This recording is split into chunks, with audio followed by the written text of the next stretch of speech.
if you're really serious about getting into the industry, you can use this as a entry into the field, and this truly might be an entry-level position. The way the world's going to have that interconnectivity, I think it's a big thing to know about this. I feel like it's the future. So this is just me. You come to this video a few years down the road and say, okay, JohnnieTech was right.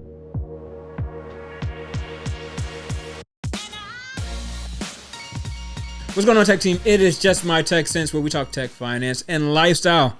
I'm WillDoesTech, and I'm joined by my co-host, JohnnieTech. What up, tech fam? JohnnieTech in the building. Hand clap for JohnnieTech and for discipline for another day of recording. And so just real quick, we'll go ahead and get into it. So one of the things we talk about all the time is the market and how the market is trash in 2025. And when we think of the market, we think of cybersecurity, we think of GRC, we think of pen test, we think of red test, we think of blue test, we think of red team, blue team, and purple teams, right? Right. It's a lot, and it's a lot of layers that is talked about. And as you go through YouTube or you're talking to people, those are the things that are talked about most of the time. But there is one field in technology that JohnnieTech has brought up that he feels like might be an avenue for people to break in. And I'm going to let him expand on what he thinks is the best avenue to actually break into cybersecurity in 2026. Johnny, what say you? 2026, I think we all need to be looking into operational technology. But definitely if you want to break into it, though, like I feel like it's another field that people may not be talking about it as much, and something that we can definitely shed some light on as far as what's coming up. I believe that it has a lot of growth potential in the sense of where we're going in the future, but also the barrier of entry may be different just because it's not as oversaturated as some of the other fields that are out there. Okay. So what is operational technology? So operational technology is to basically just give you a blanket statement of what it really is. It's ICS SCADA, Industrial Control Systems, and then the SCADA stands for the Supervisory Control and Data Acquisition. What that basically, yeah, it definitely is. So let's break it down even one more time. Yeah, it's basically things like your power plants for electricity, water plants, things where something is where a massive amount of things is controlled by a system. Okay, right. The great thing about that is extremely important. Yeah, right. So if you have a power grid go out, electricity is taken away from basically everyone. So it's a big safety issue that needs to be controlled. So it's a very high impact. Okay. So I think that just by it being high impact, there's a level of need for that. So like it's people that's doing that job right now today. And then I just feel like in the future that's going to grow. Yeah, like I could definitely dive into that deeper, but I kind of want to just cover the basis of what it is and why I'm telling people they should definitely look into it. Yeah. Yeah. And what made you like think about this? Cause I know it's not something that is always talked about. For me, when Johnny presented the idea that he wanted to talk about ICS SCADA, it's not anything that anybody talks about. So I thought initially, it was a boring topic, just to be honest. But when he paralleled it to the tech industry and the fact that nobody is talking about it, I said, you're right. And that's probably something that we should bring to light for those that are struggling to actually make it into the market. So as he talks about this and talks about the importance of ICS SCADA and making sure that the impact on human life that it has, you realize it's a very important job, and there aren't many people that are qualified or certified to actually do the job. So there is a gap in coverage. Right. So like everything you said is 100% my whole vision of it. Right. So I can even tell you that my initial thoughts of it, because like I was recently watching a movie with The Rock. Have you seen The Skyscraper? No. It's not even it's Skyscraper. So I was watching that again. I watch, I get bored, watch a couple movies. But basically it brought to my mind like this is something that's going on. Of course, the movie is sensationalized, right? But basically, It's The Rock. It's a big, smart building. His family's there. He's trying to protect them, but he was hired to do a job for the security for this building. Okay. But the security for this building is all technical, like because it's a smart building. You control fire alarms. You can put out fires. All this thing done within the building. You can open elevators, shut off floors. Just pretty much anything you can do in this building. He had to secure it, and everything goes awry. Not to spoil the whole movie, but it made me think of like this is really the way that the world is going, as far as like the new technologies that are coming out, everything that we do have has the interoperability where things are connecting. Like we mentioned power, power grids, plants, and things like that. But things that we're seeing every day, like stoplights and things like that have cameras and all that stuff. That's going to be, those things are controlled, by systems, and they're going to, so everything that's connecting via the internet, those things have to be protected, right? Yeah. Automation is a huge thing, that everything is going to automation. You're going to see like robots, you see self-driving cars, all these things are going to be a part of systems as well,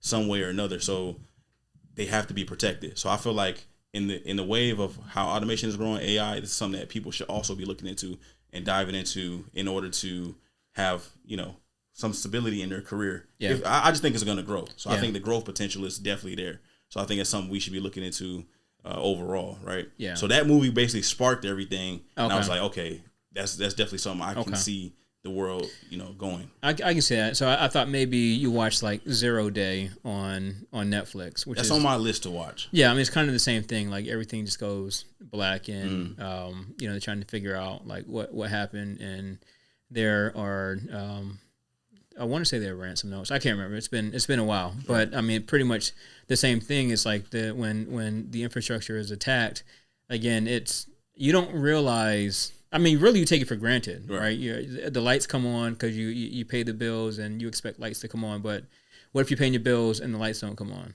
right? And your refrigerators don't work anymore. Like, I mean, it's just like a hurricane comes through and all the power is out, and it's like, well, what do you do? What do I do now? You're no longer connected to to the outside world, right? And so it's definitely very important. So, what are some steps that people can actually take in order, if they wanted to pursue a career in ICS?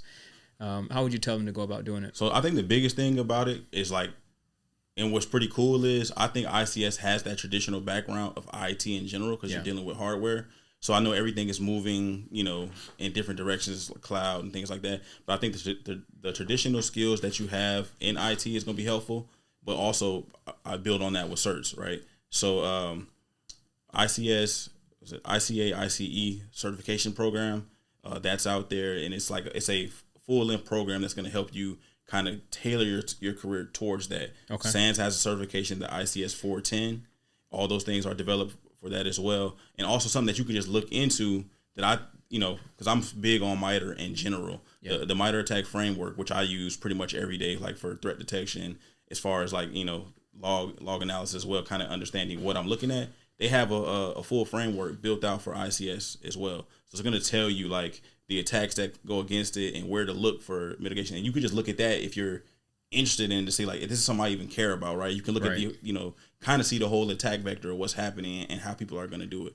And I think they can be doing it with AI. I mean, Palo Alto had an article that came out where they kind of was talking about how they're implementing it in their systems that they have right now. And they're implementing AI to help them to combat AI that's going to be attacking them, all based on the ICS technology or operational technology and like the large systems that they have to control. Yeah. So like basically the way the world is going to have that interconnectivity, I think it's a big thing to know about this. I feel like it's a future. So this is just me, you come to this video a few years down the road and say, okay, JohnnieTech was right and everything's connected, and basically this was a big thing. And hopefully I might be into it. You never know. Right. But right. The good thing about it, as far as like even getting into it, the skills there's a lot of transferable skills as well. So like if you are a pen tester or you do blue team, they still need those things, those skills for ICS, but it's just tailored to physical security of the devices and maybe not so much cloud. So the skills are still transferable. Okay. You just have to you have to be more tailored for for physical security. Okay. Yeah. So have you looked into like salary as far as entry level or? So I looked up the salaries, and it was a very very high range, right? So there was positions that they looked like they were entry level, and it's like from 72,000 to 130, which I'm going to say that's somewhat entry level. Yeah. But then they had them span to where you were a program manager, and that was over $240,000 a year. It's like somewhat of the principal style positions. But the thing is, I'm looking at it, and it's compared to other jobs, there wasn't as many jobs out there compared to your regular network security, cloud security. It was less jobs, but like you said, the scarcity of those positions are different. So you might be coming in, going directly into those roles that are paying six figures because that's what's out there for hire. Yeah. No, I mean, and that's one of the things we always encourage is, I mean, if you're really serious about getting into the industry, you can use this as a entry into the field, and this truly might be an entry level position, right? Because we've talked about in the past how the bar has risen just based on the competition out there, and that it's a employer's market where they can kind of, you know, have the pick of the litter when it comes to talented individuals, which means though a job description may say entry level, they may ask for 5 years of of experience when we know that that's not entry level by nature of being entry. But you know, when it comes to ICS, there may not be people in that competition may not be there. So when they say, hey, entry level, it might be 1 to 3 years of experience, and then you're breaking in, and then you can use it as a pivot into something larger, whether that's GRC, cybersecurity, red team, blue team, you know, wherever you want to go, but use that as a point of pivot if you feel like you don't want to do that after, or it becomes too stressful, or you know, the ladder to climb in corporate is not as high as you want it to go. So so great job to Johnny for bringing that up, because that's one thing we don't want to continue to always talk about, is how the job market is cooked without providing a way to actually break into it in another avenue to actually make a living, because we know that it's getting hard out there, and it's probably not going to get any easier for 2026. So take a look into that. Was there anything else that you wanted to talk about as far as OT? Only thing I would like to do is just to piggyback on something that you said as far as that as well. Like you mentioned, it being entry level, and you got to think about all the positions that we've done in the past that, you know, were entry level at that time, and how much we actually did in that position. Like I know a buddy of mine was like, "Oh, I started this career field back when all we did was create cables." Right. So the point of entry right now could be a perfect point for you to come in and then learn the entire field. And then now you're going to be an expert, you know, within the future when the automation pieces grow, when the AI grows, you're going to be a part of that whole path, you know, that whole pipeline to where, you know, you're going to end up being pretty successful. That's, you know, that's my opinion on that. That's just my tech sense. Exactly. That was just your tech sense. That's right. Way to use it, man. Good job on you for the first time. So what are your thoughts on operational technology? Do you feel like it is a pathway into cybersecurity? Do you feel like it's too hard to get into for those that have been in the industry? And yeah, I mean, just what are your comments? This was just our Tech Sense. I'm WillDoesTech. JohnnieTech. And we will talk to y'all later. Out.